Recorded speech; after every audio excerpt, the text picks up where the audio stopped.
Hi guys. അപ്പോൾ welcome to today's newspaper analysis session. നമ്മൾ ഇന്ന് എടുത്തിരിക്കുന്ന ടോപ്പിക്ക് ടെറസൊക്കെ ആയിട്ട് റിലേറ്റ് ചെയ്തിട്ടുള്ളൊരു ടോപ്പിക്കാണ്. നിങ്ങൾക്ക് ഈ ഹെഡ്ലൈൻ കാണുമ്പോൾ തന്നെ മനസ്സിലാവുമെന്ന് വിചാരിക്കുന്നു. Pakistan's complex web of terror networks.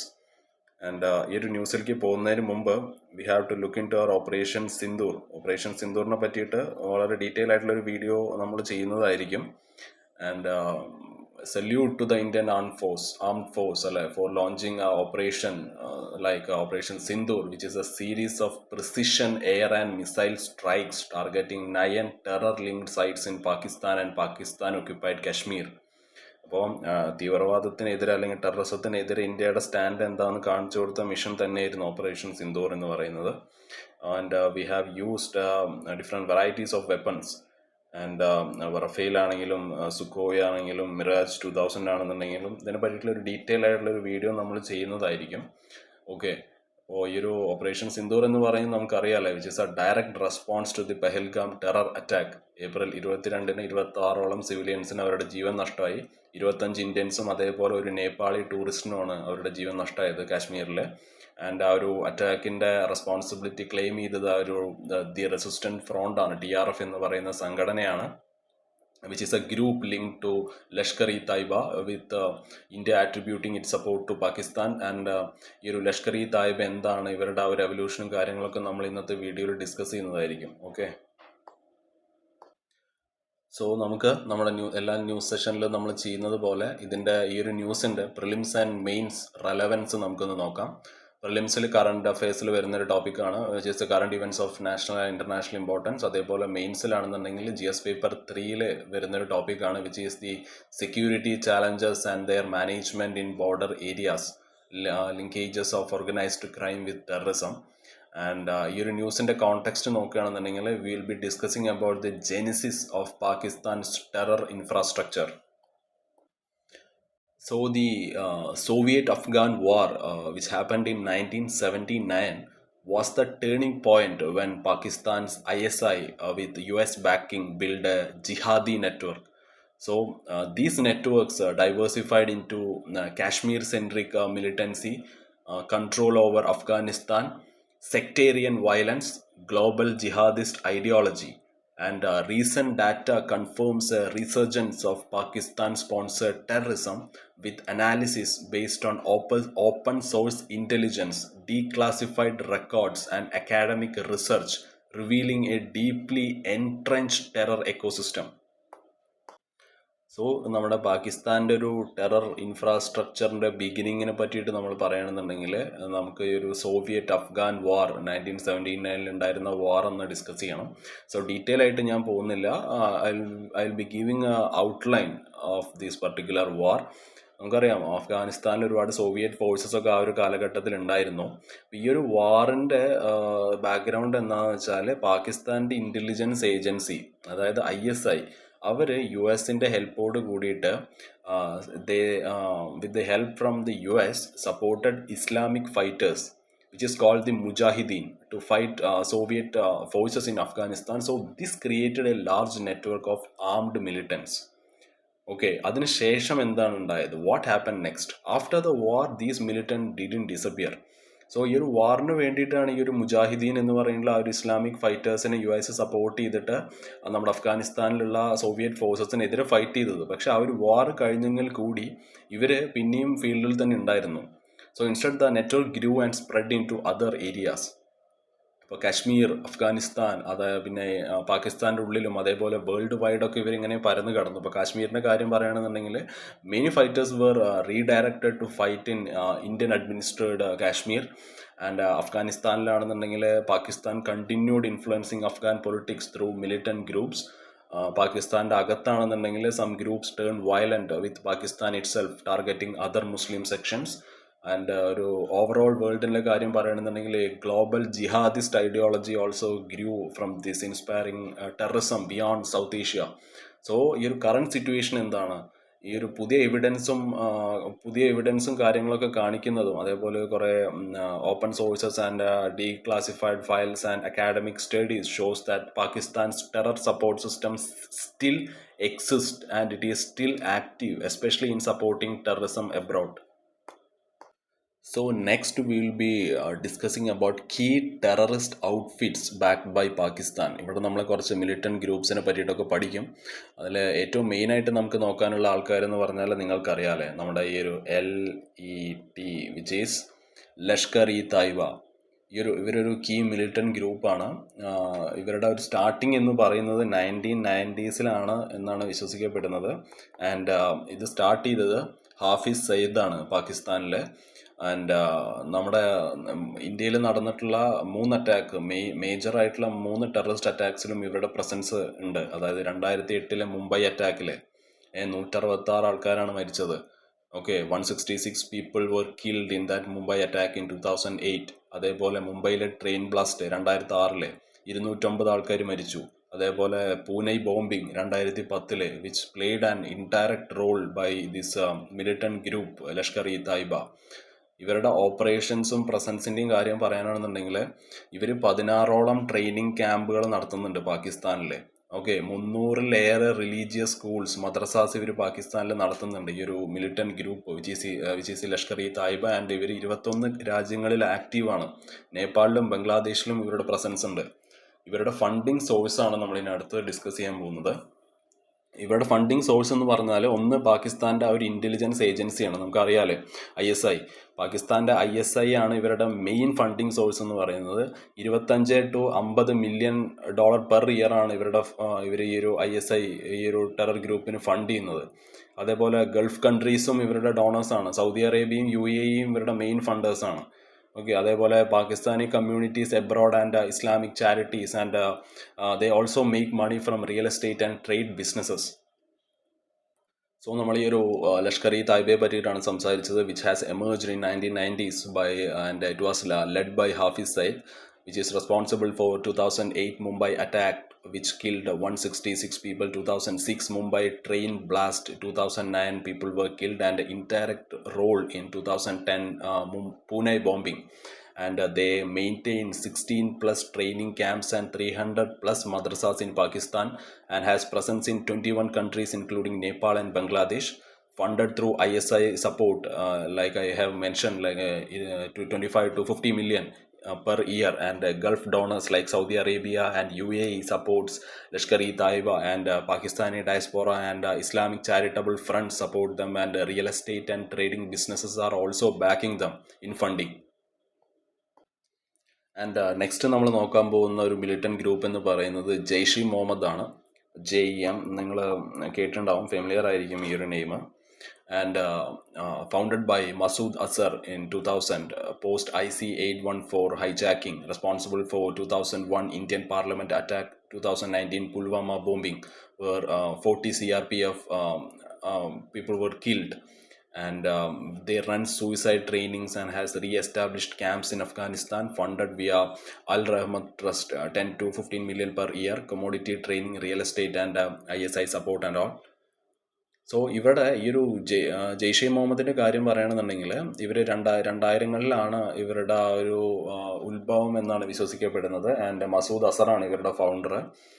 And Masood അസറിനെ നമ്മുടെ IC-814, ഈ ഒരു IC-814 നിങ്ങൾ കേട്ടിട്ടുണ്ടാവും. നമ്മുടെ കാണ്ഡഹാർ ഹൈജാക്കുമായിട്ട് റിലേറ്റ് ചെയ്തിട്ടുള്ളൊരു ക്രൈസിസ് ആയിരുന്നു. ആ ഒരു ടൈമിൽ നമ്മൾ ഇയാളെ റിലീസ് ചെയ്തിരുന്നു. India have shortly released him during the IC-814 hijacking crisis. പക്ഷെ നമ്മുടെ ഇന്നത്തെ ഈ ഒരു ഓപ്പറേഷൻ സിന്ദൂറിൽ ഈ ഒരു അബ്ദുൾ റൌഫ് അസർ, ഈ ഒരു IC-814 ഹൈജാക്കിംഗ് മാസ്റ്റർ മൈൻഡ് മരിച്ചിട്ടുണ്ട് എന്നാണ് ഇപ്പോൾ കണക്കാക്കുന്നത്. The Indian armed force have killed him.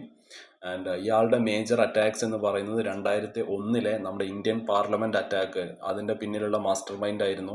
അതിൻ്റെ പിന്നിൽ പ്രവർത്തിച്ച ഓർഗനൈസേഷനാണ് ഈ ജെയ്ഷെ മുഹമ്മദ്. അതിൻ്റെ മെയിനായിട്ടുള്ള ആളായിരുന്നു ഈ ഒരു മസൂദ് അസർ. ഓക്കെ, അതേപോലെ 2019 നമ്മുടെ പുൽവാമ ബോംബിങ്, അതായത് ഇന്ത്യൻ പാരാമിലിറ്ററി ഫോഴ്സിന് CRPF-ൽ 40ഓളം ആൾക്കാരാണ് മരിച്ചത് അല്ലേ.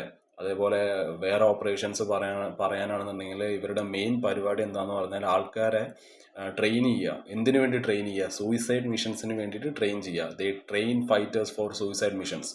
ആൻഡ് അവരിപ്പോൾ അഫ്ഗാനിസ്ഥാനിലും അവരുടെ ട്രെയിനിങ് ക്യാമ്പ് സ്റ്റാർട്ട് ചെയ്തിട്ടുണ്ടെന്നാണ് ബാക്കിയുള്ള സ്ഥലത്തു നിന്ന് കിട്ടുന്ന വിവരങ്ങളൊക്കെ പറയുന്നത്. ഇവരുടെ ഫണ്ടിങ് സോഴ്സ് എന്ന് പറയുന്നത് അൽ റഹ്മത്ത് ട്രസ്റ്റ് എന്ന് പറയുന്ന ട്രസ്റ്റാണ് ഇവരുടെ മേജർ ഫണ്ടർ. ഓക്കെ, അവർ എല്ലാ വർഷവും ഒരു $10 to $15 million ഇവർക്ക് ഫണ്ട് ചെയ്യുന്നുണ്ട്. അതേപോലെ തന്നെ കൊമോഡിറ്റി ട്രേഡിങ്ങിലൂടെയും റിയൽ എസ്റ്റേറ്റിലൂടെയും ഇവർ വരുമാനം കണ്ടെത്തുന്നുണ്ട്.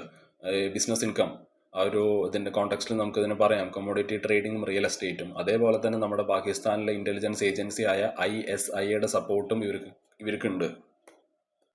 So next we will be discussing about the supporting players and ecosystem, and we'll be discussing about some key militant groups linked to Pakistan's terror network. അതിൽ ഫസ്റ്റത്തെ ആൾക്കാരെന്ന് പറയുന്നത് Haqqani network ആണ്, which is led by Sirajuddin Haqqani, which is very closely linked to Pakistan's ISI but operates with some independence. ഇവർ അഫ്ഗാനിസ്ഥാനിൽ active ആണ്, known for their deadly attacks and ties to the Taliban. അതേപോലെ ISK Islamic state Khorasan, ഇവർ they originally formed from splinters of Tehreek Taliban Pakistan. ഈ ഒരു TTP എന്ന് പറയുന്ന ഒരു സംഘടനയിൽ നിന്ന് സ്പ്ലിറ്റായിട്ട് വന്നൊരു ഗ്രൂപ്പാണ് ഈ ഒരു ISISK എന്ന് പറയുന്നത്. അതേപോലെ officially ideologically they were opposed to Pakistan, but evidence shows that Pakistan security agencies sometimes allow its activities quietly. അടുത്തത് പറയാനുള്ളത് ഹറാക്കത്തുൽ മുജാഹിദീൻ HUM. They mostly serves as a recruitment base for bigger groups like LAT and JEM, ലഷ്കർ ഇ തായിബയും അതേപോലെ ഈ ഒരു JEM Jaish E മുഹമ്മദിനൊക്കെ ആൾക്കാരെ പിടിച്ചു കൊടുക്കുന്ന ഒരു പരിപാടിയാണ് ഇവർക്കുള്ളത്, ഈ ഒരു ഹറാക്കത്തുൽ മുജാഹിദീന്. And next we will be discussing about how the ISI runs this ecosystem. നമ്മുടെ പാകിസ്ഥാൻ്റെ മിലിറ്ററി ഏജൻസി ആയ ISI എങ്ങനെയാണ് ഈ ഒരു സിസ്റ്റം റൺ ചെയ്യുന്നത്? They have a 3-tier system to manage and support terrorism. ഒന്ന് സ്ട്രാറ്റജിക് ഡയറക്ഷൻ ആൻഡ് ഫണ്ടിങ് ആണ്. So they were managed by the ISI's S wing which sets goals and provides money. പിന്നെ രണ്ടാമത്തെ കാര്യം operational assistance ആണ്. അതായത് പാകിസ്ഥാൻ മിലിറ്ററിയിൽ നിന്ന് retire ആയിട്ടുള്ള officials ഇല്ലേ, ഈ ഒരു ഓപ്പറേഷണൽ അസിസ്റ്റൻസ് കൊടുക്കുന്നത് ആ റിട്ടയർ ആയിട്ടുള്ള പാകിസ്ഥാനി മിലിറ്ററി ഓഫീസേഴ്സ് ആണ്, who help with planning and coordination. അതേപോലെ തന്നെ ഈ ഒരു ISI ആണ് ഇവരുടെ ഒരു മെറ്റീരിയൽ സപ്പോർട്ട് പ്രൊവൈഡ് ചെയ്യുന്നത് ഈ ഒരു മിലിറ്റന്റ് ഗ്രൂപ്പിന്, ഈ ഒരു ടെററിസ്റ്റ് ഗ്രൂപ്പ്സിന്. അതായത് വെപ്പൺസ് ആണെങ്കിലും ട്രെയിനിങ് ആണെങ്കിലും ഇൻ്റലിജൻസ് ആണെന്നുണ്ടെങ്കിലും എല്ലാം കൊടുക്കുന്നത് ഈ ഒരു ടെററിസ്റ്റ് ഗ്രൂപ്പ്സിന് കൊടുക്കുന്നത് ഈ ഒരു പാകിസ്ഥാൻ്റെ ഈ ഒരു മിലിറ്ററി ഇൻ്റലിജൻസ് ഏജൻസിയാണ്. Next we will be discussing about the topic financing and radicalization. So how terrorism is financed and spread through radicalization in Pakistan എന്നുള്ളതാണ് നമ്മുടെ next topic. How terror group gets their money. ഒന്ന് charities എന്നാണ്, front charities എന്ന്. അതായത് 40-ലേറെ fake ചാരിറ്റീസിലൂടെ $150 to $200 million എല്ലാ വർഷവും ഇവർ റേസ് ചെയ്യുന്നത്. എന്തിന്? സോഷ്യൽ വർക്കിന് വേണ്ടിയിട്ടാണെന്ന് പറഞ്ഞിട്ട് they are racing $150 to $200 million per year, around 40+ fake charity groups to do social work, pretending to do social work. പിന്നെ ഗവൺമെൻറ്റിൽ നിന്ന് തന്നെയാണ് ഇവരുടെ മെയിൻ ഫണ്ടിങ് എന്ന് പറയുന്നത്, ഗവൺമെൻറ് ആൻഡ് സ്റ്റേറ്റ് ബജറ്റിൽ നിന്ന്. അതായത് പാകിസ്ഥാൻ്റെ സ്റ്റേറ്റ് ബജറ്റിലെ ഒരു 100 to 125 million ആനുവലി ഇവർക്ക് ഫണ്ട് ചെയ്യപ്പെടുന്നുണ്ട്. And they are secretly funnelled into terror linked activities. അതേപോലെ ഇല്ലീഗൽ ഫൈനാൻഷ്യൽ ചാനൽസ്, ഹവാല സിസ്റ്റത്തിലൂടെയും മണി ലോണ്ടറിങ്ങിലൂടെയും, especially through Dubai, Karachi and Peshawar, ഇതിലൂടെ ഇല്ലീഗൽ ഫൈനാൻഷ്യൽ ചാനൽസിലൂടെ ഇവർ ഫണ്ട് റേസ് ചെയ്യുന്നുണ്ട്. അതേപോലെ narcotics trade, drug trafficking brings in about $75 million per year. നിങ്ങളൊരു film കണ്ടിട്ടുണ്ട്, ഈ ഒരു ഉട്ടാ പഞ്ചാബ് എന്ന് പറഞ്ഞിട്ടൊരു ഫിലിമുണ്ട്. സോ അതിൽ നേരെ പറയുന്നുണ്ട് എങ്ങനെയാണ് നമ്മുടെ ഇന്ത്യയിലോട്ട് ഈ ഒരു OPM ഹെറോയിൻ എത്തുന്നത്, എങ്ങനെയാണ് ആ ഒരു നർക്കോട്ടിക്സ് ട്രേഡ് പാകിസ്ഥാനിൽ നിന്ന് എങ്ങനെയാണ് നടക്കുന്നത് എന്നുള്ളതൊരു ബ്യൂട്ടിഫുൾ ആയിട്ട് ആ ഒരു ഫിലിമിൽ കാണിച്ചിട്ടുണ്ട്. അതേപോലെ ക്രിപ്റ്റോ കറൻസിയിലൂടെ terror groups have adapted a modern tools. ഇപ്പോൾ പഴയ പോലെയൊന്നുമല്ല, അവർ ഭയങ്കര അഡ്വാൻസ്ഡ് ആണ്. അവർ മോഡേൺ ടൂൾസിലൂടെയൊക്കെ ഇപ്പോൾ 2023 അവർ ക്രിപ്റ്റോയിലൂടെ ഉണ്ടാക്കിയത് 15 million ക്രിപ്റ്റോ കറൻസിയിലൂടെ. അപ്പോൾ നമ്മൾ ഏതൊക്കെ സോഴ്സസ് പറഞ്ഞു? Crypto currency, narcotics trade, illegal financial channel, government and state budget and front charities. അതേപോലെ എങ്ങനെയാണ് ഒരു റാഡിക്കലൈസേഷൻ നടക്കുന്നത് ഈ ഒരു പാകിസ്ഥാനിൽ, എങ്ങനെയാണ് റാഡിക്കലൈസേഷൻ നടക്കുന്നത്? How radicalisation happens in Pakistan? ഒന്ന് മദ്രസാസിലൂടെയാണ്. മദ്രസാസ് നമുക്കറിയാലോ, ഇസ്ലാമിക് സ്കൂൾസ് ആണ്. പാകിസ്ഥാനിലെ 30,000-ലേറെ മദ്രസാസ് ഉണ്ട്. അതിൽ 15 to 15% എക്സ്ട്രീമിസ്റ്റ് ടീച്ചിങ്സുമായിട്ട് റിലേറ്റ് ചെയ്തിട്ടുള്ളതാണ്. ഓക്കെ, 30,000 മദ്രസകളിലെ 10 to 15% linked to extremist teachings. പിന്നെ രണ്ടാമത്തതൊരു പ്രൊപ്പഗണ്ട ചാനലാണ്. അതായത് ഈ ഒരു എക്സ്ട്രീമിസ്റ്റ് സ്കൂൾ വഴിയും അതേപോലെ TV റേഡിയോസ് വഴിയും ഓൺലൈൻ പ്ലാറ്റ്ഫോം വഴിയൊക്കെ ഇവർ ഹെയ്റ്റ് സ്പ്രെഡ് ചെയ്യണം. And militant ideas were spread through these channels. അതേപോലെ ടാർഗറ്റ് ചെയ്തിട്ട് ആൾക്കാരെ റിക്രൂട്ട് ചെയ്യുക. അതായത് വളരെ യങ് ആയിട്ടുള്ളതും അതേപോലെ സാമ്പത്തികമായിട്ട് കുറവുള്ള പുവർ ആയിട്ടുള്ള ആൾക്കാരെയും വൾണറബിൾ ആയിട്ടുള്ള യൂത്തിനെയും they were especially targeted for radicalization and recruitment into militant groups. So next നമ്മൾ നോക്കാൻ പോകുന്നത് ഒരു evolution and adaptability of the network ആണ്. And how Pakistan's terror network has evolved and adapted over time. ഇവരുടെ ഈ ഒരു എവല്യൂഷനും അഡാപ്റ്റബിലിറ്റിയും ഒക്കെ നമ്മൾ നോക്കുകയാണെന്നുണ്ടെങ്കിൽ 1990s പോകണം. ഓക്കെ, ഈ ഒരു 1990s ഒരു ഓപ്പൺ ഇൻസർജൻസി നമ്മൾ പറയുകയാണെന്നുണ്ടെങ്കിൽ ഇപ്പോൾ ഒരു ലഷ്കർ ഇ തായിബയും അതേപോലെ ഹറാക്കത്തുൽ മുജാഹിദീനൊക്കെ ഇവർ ഡയറക്റ്റ് ആയിട്ടുള്ള അറ്റാക്സിലൊക്കെ ഏർപ്പെട്ടിരുന്നു ഡ്യൂറിങ് ദാറ്റ് ടൈം. ഒരു ഓപ്പൺ ആയിട്ടുള്ള ഒരു insurgency like especially in Kashmir. പിന്നീട് ഈ ഒരു 2000 കാലഘട്ടം ആയപ്പോൾ സൂയിസൈഡ് ടെററിസത്തിലേക്ക് ഇവർ മാറി. നമ്മൾ ഈ ജെയ്ഷ് ഇ മുഹമ്മദിൻ്റെ കാര്യം പറഞ്ഞില്ലേ, അവർ പ്രോമിനൻ്റ് ആയിട്ട് വരികയും അതേപോലെ തന്നെ ഒരു സൂയിസൈഡ് ബോംബിംഗ് എന്നുള്ളൊരു ടാക്ടിക് ഇവോൾവ് ആയി വരികയും and which cost mass casualties during that time. അതേപോലെ 9/11 അറ്റാക്ക് 2001 ശേഷം onwards from 2001 onwards the post 9/11 attack Pakistan പറഞ്ഞു അതായത് ഇൻ്റർനാഷണൽ പ്രഷറും കാര്യങ്ങളൊക്കെ അവോയ്ഡ് ചെയ്യാൻ വേണ്ടിയിട്ട് നമ്മൾ ഇന്നത്തെ വീഡിയോയിൽ 9/11 അറ്റാക്കിനെ പറ്റിയിട്ട് സംസാരിച്ചിരുന്നു തോന്നുന്നു അല്ലേ. ഓക്കെ, അപ്പോൾ ഈ ഒരു പ്ലെയിൻ ഹൈജാക്കിങ് കാര്യങ്ങളൊക്കെ ആയിട്ട് റിലേറ്റ് ചെയ്തിട്ടുള്ളതാണ്. So to avoid international pressure Pakistan shifted to plausible deniability. അതായത് ടെററിസത്തിനെ സപ്പോർട്ട് ചെയ്യുക. ഓക്കെ, അത് പബ്ലിക്കലി ഡിനൈ ചെയ്യും, പക്ഷേ അടിയിലൂടെ ടെററിസത്തിനെ സപ്പോർട്ട് ചെയ്യും. So groups are developed, cyber and online propaganda tools were developed. And 2021 അതായത് പോസ്റ്റ് 2001 ഈ ഒരു നമുക്കറിയാമല്ലേ അഫ്ഗാനിസ്ഥാനിൽ താലിബാൻ പവറിലോട്ട് തിരിച്ചു വന്നു. അതേപോലെ ടെറർ ട്രെയിനിങ് ക്യാമ്പ്സും അവിടെ ഇപ്പോൾ പിന്നെയും ഗ്രോ ചെയ്ത് വരുന്നുണ്ട്. Those terror training camps were rebuild in Taliban controlled Afghanistan. അതേപോലെ ഈ ഒരു ലഷ്കർ ഇ തായിബിയും അതേപോലെ ജെയ്ഷ് ഇ മുഹമ്മദും ഹക്കാനി നെറ്റ്വർക്ക് ഈ ഒരു ഗ്രൂപ്പ്സ് തമ്മിലുള്ള ഒരു സ്ട്രോങ് കോർഡിനേഷൻ നമ്മൾ 2021 ശേഷം ഇപ്പോൾ കണ്ടുവരുന്നുണ്ട്. And infiltration attempt surged across the India-Pakistan border, which is notably in 2003 to 2004. ഓക്കെ, അപ്പോൾ ഇതിനെതിരെയുള്ള തക്കതായിട്ടുള്ളൊരു മറുപടി തന്നെയായിരുന്നു ഓപ്പറേഷൻ സിന്ദൂർ. അതിൽ നമുക്ക് വേറൊരു സംശയം നമുക്ക് പറയാനില്ല. ഇന്ത്യയുടെ കറക്റ്റ് സ്റ്റാൻഡ് നമ്മൾ പറഞ്ഞിട്ടുണ്ട്. ടെററിസത്തിനെതിരെയുള്ള ആ ഒരു സ്റ്റാൻഡ് വളരെ കൃത്യമായിട്ട് പറഞ്ഞൊരു ഓപ്പറേഷൻ തന്നെയായിരുന്നു ഓപ്പറേഷൻ സിന്ദൂർ. സോ നെക്സ്റ്റ് നമ്മൾ നോക്കാൻ പോകുന്നത് ഒരു global impact and current threats ആണ്. Global impact and ongoing threats from Pakistani backed terrorism. So നമുക്കിവിടെ മെയിനായിട്ട് പറയാനുള്ളത് പാകിസ്ഥാൻ്റെ ഒരു ഡബിൾ സ്റ്റാൻഡേർഡാണ്. അതായത് ഇന്ത്യക്കെതിരെ ടെററിസം ഉപയോഗിച്ച് കഴിഞ്ഞാൽ അവർ പറയും അത് ഗുഡ് ടെററിസം ആണെന്ന്. ഓക്കെ, ഈ ഒരു the distinctions between good terrorist and bad terrorist ആണ് നമ്മളോട് സംസാരിക്കുന്നത്. അതായത് ഇന്ത്യക്കെതിരെ അത് ഗുഡ് ടെററിസവും അത് ആ ഒരു പാകിസ്ഥാൻ്റെ ഉള്ളിൽ തന്നെ ഒരുപാട് ബോംബ് പൊട്ടലും കാര്യങ്ങളൊക്കെ നടക്കുന്നുണ്ട്. ഇന്ന് തന്നെ പൊട്ടിയിട്ടുണ്ടെന്ന് തോന്നുന്നു 2 സോ ആ ഒരു പാകിസ്ഥാൻ്റെ അകത്ത് നടക്കുന്ന ടെററിസം ബാഡ് ടെററിസവും ഇന്ത്യക്കെതിരെയുള്ളത് ഗുഡ് ടെററിസമാണ്. ഇത് കാണിക്കുന്നത് പാകിസ്ഥാൻ്റെ ഒരു ഡബിൾ സ്റ്റാൻഡാണ് അല്ലേ.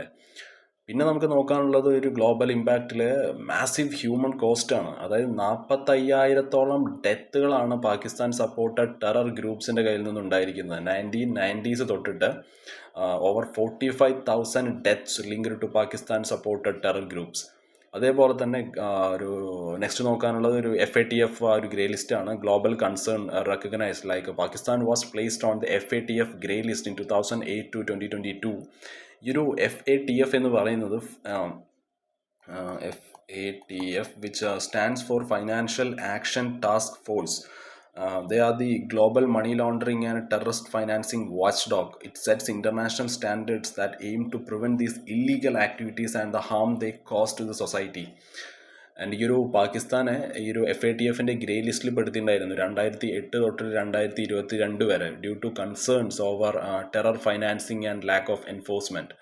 പിന്നെ നോക്കാനുള്ളത് അഡ്മിഷൻസ് ഫ്രം ലീഡർഷിപ്പാണ്. അതായത് പാകിസ്ഥാൻ്റെ പാസ്റ്റ് ലീഡേഴ്സ് ആയിട്ടുള്ള ഈ ഒരു പർവസ് മുഷറഫും അതേപോലെ നവാസ് ഷെരീഫൊക്കെ ഓപ്പൺ ആയിട്ട് അഡ്മിറ്റ് ചെയ്തിട്ടുണ്ട്.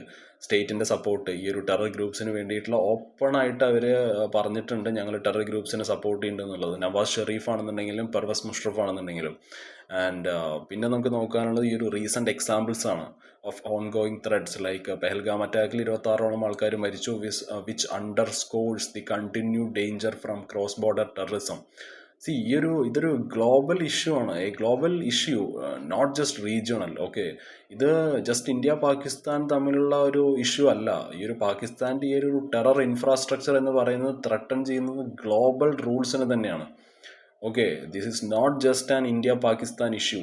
Pakistan's terror infrastructure threatens the global rule-based order through international jihadist network, global fundraising and radicalization, destabilizing regions beyond South Asia.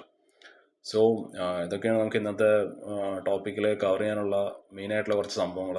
So നാളെ വേറൊരു ടോപ്പിക്കായിട്ട് വരാം. Okay, bye, have a nice day.